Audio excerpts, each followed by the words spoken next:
All right, so welcome to DOREEN'S African Experiences, and guys, I'm happy to report as of yesterday we hit 500 subscribers, and thank you for 500 subscribers. I'm very happy, and I'm quite excited though. Thank you for those that subscribe, and for those that's yet to subscribe, I look forward to seeing your subscriptions. I'll make a video explaining to you who am I, why did I start doing what I do, but then not yet. I'll do that video maybe towards 1,000 subscribers, and then we'll see. So basically, I wanted to make this video more of a thank you video, but I'm also going to talk about something else within the video. So when you're constructing, there was an issue, there was a point in question, and yet, by the way, before I proceed, the people that keep emailing me asking me how old I am, I'm 27. And of 21st September next month, I'll be making 28. I'm a 94 born, yes. So please stop asking me how old I am. And those that asking if I'm single, yes, I'm single. So now let's proceed to things that actually do matter. Now, for those people that's talking about construction, let's focus on the point of the tank. I had some people asking me, is it better to elevate your stand or to just buy a pump? In my opinion, with the little experience I've had, I think you should buy I think you should elevate your tank, especially if you're in Africa. For starters, I'm going to show you a little bit of clips about the building of a stand, a short stand. It doesn't require much to build a short stand. You need about 400 bricks, and basically clay bricks, maybe about 4 or 5 bags of cement, and then half an elf of sand. That's like sand, and then plaster sand. You don't need much, that's even too much, but that's around the estimation. So basically you have to plaster it. Now if you know your house or your land is already fenced up, you can buy a pump. And also what you should understand is if you're going to buy a pump, pumps are usually, they cost between 280 to about even up to 600,000, depending on which company you're buying from.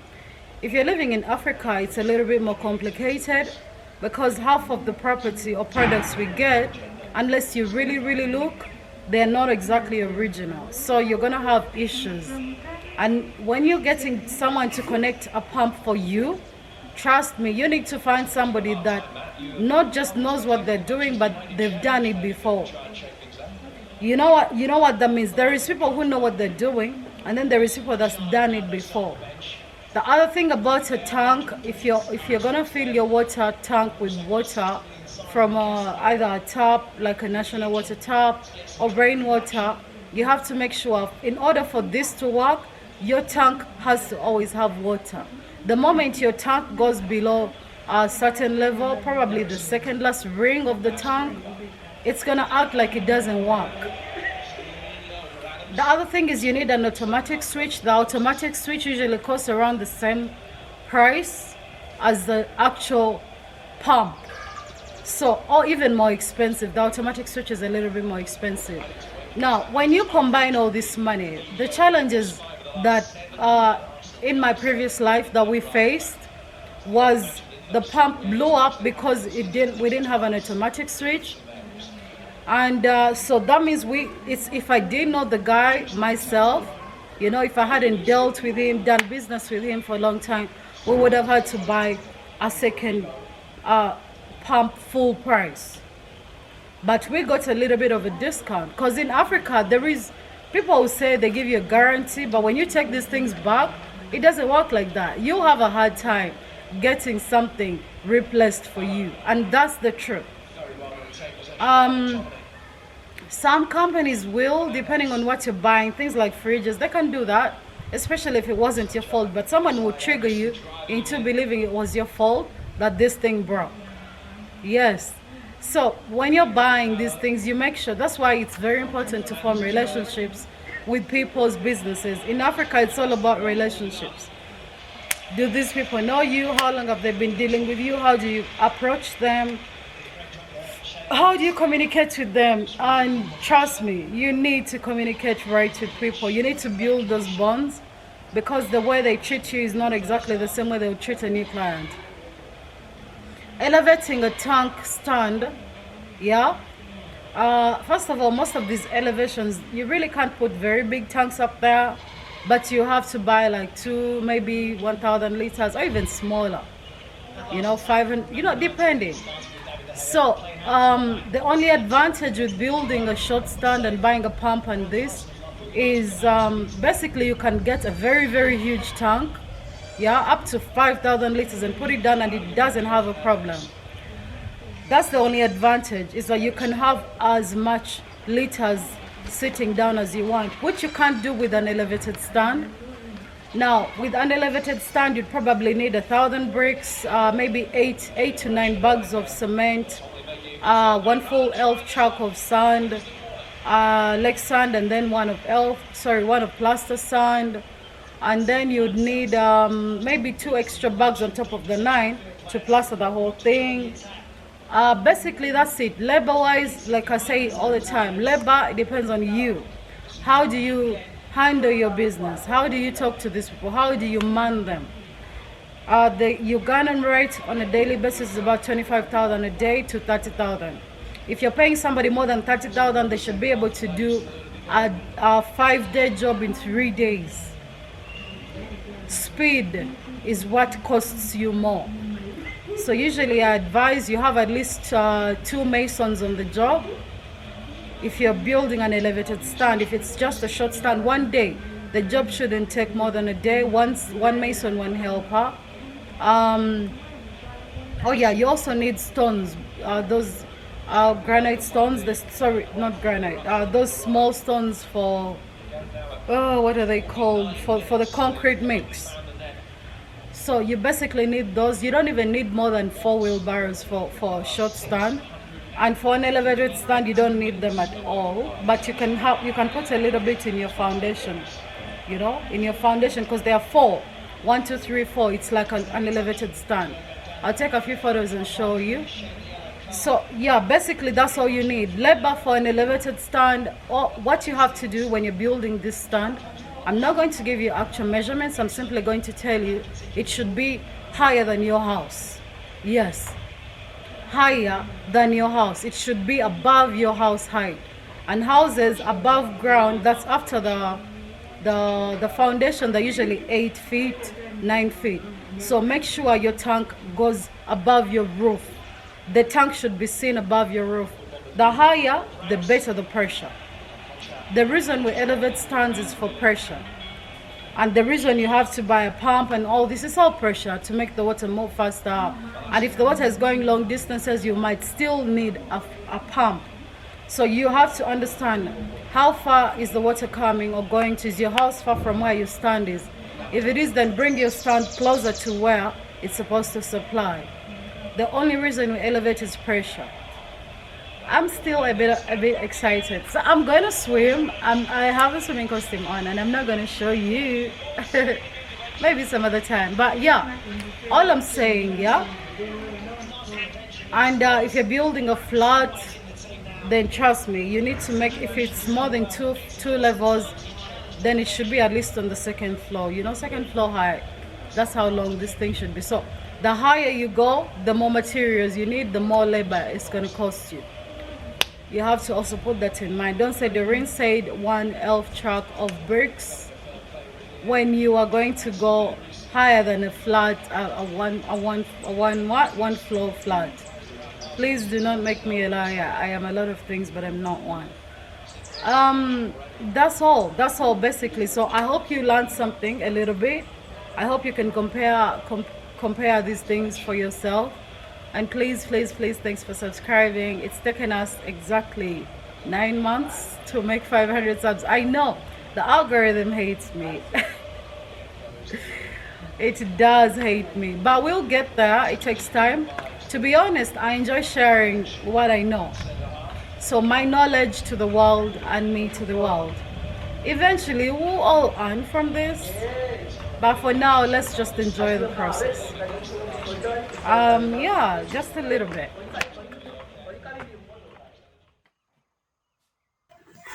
So basically, just watch the video. I'm just going to explain a bunch of things that I hope make sense.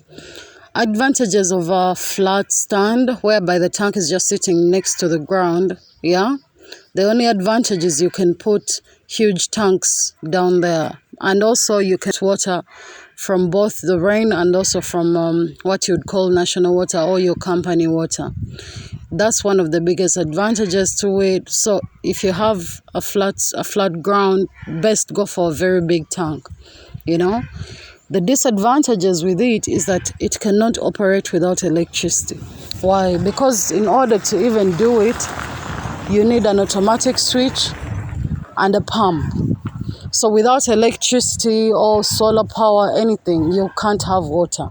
That's a very big disadvantage, considering sometimes electricity can go for even 2 days, which means you'll have no water for 2 days.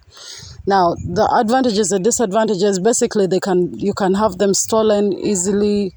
The pressure can easily go down. You know, it's not as reliable as you might think. It's best if you're doing this on a temporary basis. So let's say if I'm spraying my stuff, farming like that. And then for a stand, there are different stands. You could now one stand can be done out of pillar concrete mix. You can use concrete mixes, stones, and that whole mix to make your stand. And then you can also build with bricks, clay bricks, as you can see, elevated all the way up. Your stand has to be at the height of your house in order to deliver for you what you're looking for, and that's pressure-wise. And then we have the other type of stand that's metallic, but you need to use solid steel. It's expensive, but I think it's very reliable. If you found somebody that's doing a good job, that also counts, something like this. And then the other way is basically you build a flat or a house and then you put a concrete slab on your roof.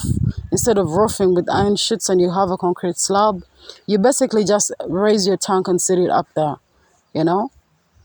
Don't put a big one, regular, but not too big, because remember, these concrete slabs are not also so strong like that. So don't put too much pressure up there. What you're seeing is a tank that was built around. That was back in the day when people were providing their own security. As you can see, someone can easily steal a tank.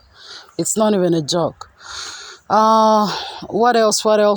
So yeah, definitely, for me, I would go for an elevated stand, because you do it once. You don't have to worry about electricity, whether electricity is on or off. You don't have to worry about any of those things, And the only problem with these, they can only carry small tanks, which leave you at a disadvantage. But still, that's water, because you can have as many of them as you like up there, So you can build a wider, bigger one, so you can put many tanks on it, Of course, within its weight limit. So yes, I would go with an elevated stand. If it was me, my house and stuff, I'd definitely build an elevated stand. You do it once, no worry about electricity, hard to steal. You don't have to worry about a lot of things, actually. Yeah, and it's permanent. It's a one-time thing, because when you add up all the money, it's still cheaper to elevate your stand in a way. When you take out all the risks and stuff, there is very little to minimal risk. Yeah, I hope you've understood something or learned something. And these flat tanks are best, and if you're just collecting water, from a tap directly from the tank itself, they are best like that, They're best like that. Yeah, let's go into the video more. Alright, so thanks for watching. Please subscribe, like, and share. And please, thanks for 500 subs.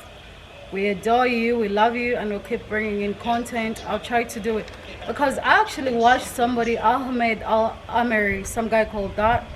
He's somebody who actually, you see, half the time we judge people, but we don't know them. It's very important to take time and actually understand people and what they're for and what they stand for. So he told me something from his video explaining who he is, and I'm glad to tell you that I'm taking his advice into practice, and let's see if he likes me or not.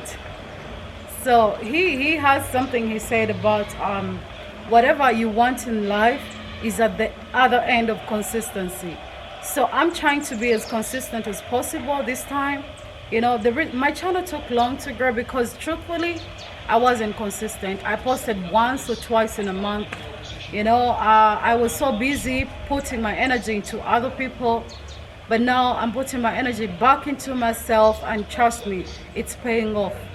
The more you focus on yourself, the more you put yourself out there and make yourself grow, you actually do benefit. You know, half the time people don't appreciate the time we give them, the energy, and whatever sacrifices we make, they take it for granted.